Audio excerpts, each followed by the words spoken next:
CM Chandrababu Naidu అధ్యక్షతన జరిగిన రాష్ట్ర స్థాయి పెట్టుబడుల ప్రోత్సాహక బోర్డు సమావేశం. 2 లక్షల కోట్ల పెట్టుబడులకు ఆమోదం.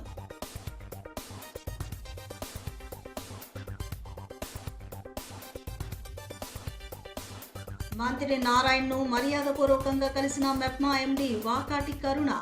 బ్యాంకు రుణాల చెల్లింపులకు సంబంధించి ఆన్లైన్ విధానం తేవాలని సూచించిన మంత్రి.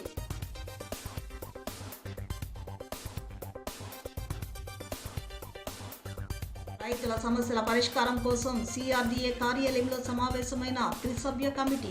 రాజధాని గ్రామాల సమస్యలపై కీలకంగా చర్చించామన్న కేంద్ర మంత్రి పెమ్మసాని చంద్రశేఖర్.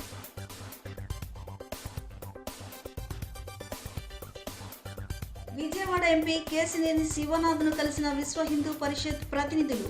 హనుమత్ జయంతి శోభయాత్ర పోస్టర్ ఆవిష్కరణ. హిందువులంతా పాల్గొని జయప్రదం చేయాలని పిలుపు.